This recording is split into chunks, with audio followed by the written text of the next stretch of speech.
Baiklah, Assalamualaikum warahmatullahi wabarakatuh. Perkenalkan, nama saya Firman dari kelompok 3. Di sini materi kelompok kami yaitu Big Data dan Artificial Intelligence atau AI dan sistem transportasi cerdas dalam Smart City. Nah, seiring meningkatnya populasi di daerah perkotaan, berbagai tantangan pun muncul seperti kemacetan, polusi, efisiensi energi, hingga pelayanan publik yang lamban. Untuk itu, Smart City hadir dalam solusi menggunakan teknologi untuk menjadikan kota lebih efisien, berkelanjutan, dan nyaman untuk warganya. Nah, di sini teknologi utama dari konsep ini adalah Big Data dan Artificial Intelligence atau AI yang sering kita dengar, atau dengan kecerdasan buatan. Big Data memungkinkan sebuah kota mengumpulkan data dalam jumlah sangat besar dari berbagai sumber, sensor lalu lintas, kendaraan, aplikasi GPS, bahkan media sosial. Nah, contohnya nih, ada sensor di lampu lalu lintas yang bisa mendeteksi kemacetan kendaraan. Dari data itu, sistem merancang rute tercepat atau memberi notifikasi ke pengguna lain secara real time. Kemudian ada Artificial Intelligence dalam transportasi. Artificial Intelligence atau AI melengkapi Big Data dengan kemampuan analisis cerdas. Nah, misalnya nih, AI digunakan untuk mengatur lampu lalu lintas otomatis sesuai kondisi jalan. Kemudian ada juga digunakan dalam kendaraan otonom atau mobil tanpa sopir. Bahkan bisa mendeteksi kecelakaan dan membaca pola kecepatan kendaraan di area yang rawan. Nah, kemudian ada integritas Big Data dan AI. Ketika Big Data dan AI digabungkan, kita mendapatkan sistem transportasi yang adaptif, real time, dan terintegrasi. Dampaknya efisiensi energi meningkat, emisi karbon berkurang, warga bisa menikmati perjalanan yang lebih cepat dan aman. Oke, sekian dari saya. Assalamualaikum warahmatullahi wabarakatuh. Assalamualaikum warahmatullahi wabarakatuh. Saya Alfarezi Adrian Artaputra. Di sini saya akan melanjutkan penjelasan dari sebelumnya itu tentang integrasi Big Data dan AI. Nah, di sini saya akan menjelaskan beberapa contoh nyata dari sistem transportasi cerdas. Contoh pertama itu ada Smart Traffic Light yang berubah sesuai kepadatan atau kemacetan yang terjadi. Yang kedua itu ada ticketing untuk memudahkan pembayaran transportasi umum. Yang ketiga itu ada mobil listrik dan yang ramah lingkungan. Selanjutnya ada peran TIK dalam Smart City. Teknologi informasi dan komunikasi atau TIK adalah fondasi dari semua sistem ini. TIK menghubungkan data, aplikasi, dan layanan, menjadikan kota seperti satu ekosistem yang hidup dan sadar terhadap kondisi warganya. Selanjutnya itu ada perkembangan Smart City di Indonesia. Indonesia telah memulai program Smart City sejak tahun 2017. Tujuannya adalah agar 100 kota mampu merancang master plan cerdas untuk mengembangkan potensi daerahnya masing-masing. Kota pertama itu ada Kota Bandung yang telah mengembangkan aplikasi layanan publik digital untuk mempermudahkan masyarakat.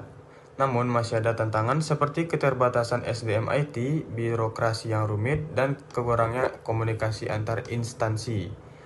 Implementasinya didukung oleh peraturan wali kota sebagai dasar hukum pengembangan Smart City. Selanjutnya itu ada Kota Jakarta. Kota Jakarta menggunakan platform Jaki sebagai layanan terpadu untuk masyarakat, mulai dari pelaporan hingga informasi transportasi, dilengkapi dengan program Jakarta Green Building yang mendorongkan pembangunan gedung hemat energi. Fokus utamanya itu ada efisiensi layanan, partisipasi publik, dan kelestarian lingkungan. Assalamualaikum warahmatullahi wabarakatuh. Smart City menghadapi sejumlah tantangan serius, antara lain infrastruktur tidak merata, seperti jaringan internet lambat, perangkat keras tidak memadai.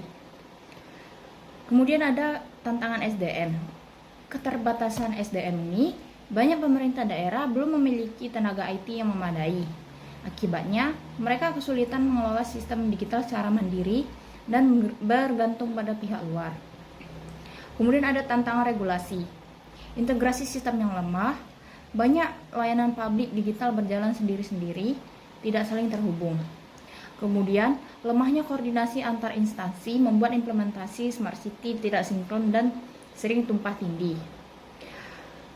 Selanjutnya belum ada standar nasional menyebabkan tiap daerah berjalan sendiri tanpa panduan yang seragam. Kurangnya pemahaman isi kebijakan membuat pelaksana tidak tahu bagaimana menerapkan aturan secara efektif. Kemudian ada masalah biaya. Smart City butuh investasi besar untuk infrastruktur, teknologi, dan SDM. Namun, anggaran pemerintah masih fokus pada kebutuhan dasar seperti pendidikan dan kesehatan. Solusinya itu adalah kemitraan pemerintah dan swasta atau public-private partnership dapat menjadi alternatif pembiayaan agar pembangunan tetap berjalan tanpa membebani APBD sepenuhnya. Kemudian ada masalah integrasi sistem. Integrasi sistem yang lemah itu adalah banyak layanan publik digital berjalan sendiri-sendiri, tidak saling terhubung. Baik, untuk materi selanjutnya akan saya bahas. Saya Rehan Pratama akan membahas seputar keamanan dan juga privasi di dalam ruang lingkup Smart City. Dari tadi, kita sudah membahas tentang kemudahan-kemudahan yang ada di dalam Smart City ya. Nah, sekarang saya akan membahas tentang resiko-resiko seperti apa yang akan terjadi dalam ruang lingkup Smart City. Resiko yang akan terjadi itu cukup banyak. Sebagai contoh itu mungkin bakal ada yang namanya resiko serangan cyber, penyalahgunaan data pribadi, dan juga kekurangan kesadaran masyarakat terhadap keamanan digital. Nah, sebagai contoh di sini saya akan membahas tentang serangan DOS yang bisa melumpuhkan sistem lalu lintas.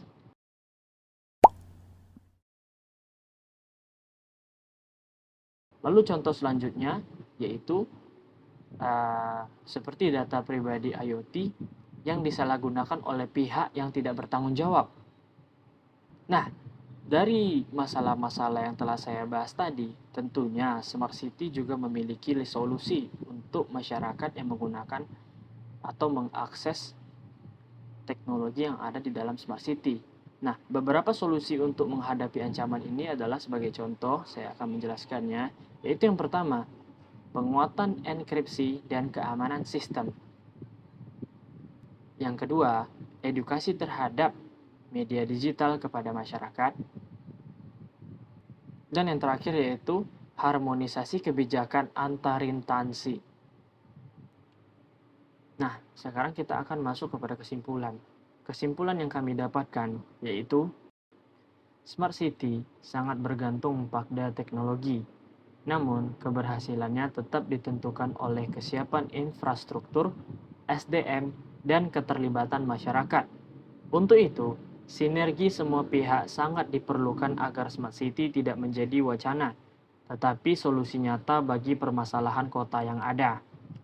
Nah, dari kesimpulan yang telah dibaca tadi, maka berakhir pula lah sesi presentasi kami ini. Kami kelompok 3 bila ada kekurangan dalam menyampaikan informasi, mohon dimaafkan. Kelompok 3 undur diri. Assalamualaikum warahmatullahi wabarakatuh.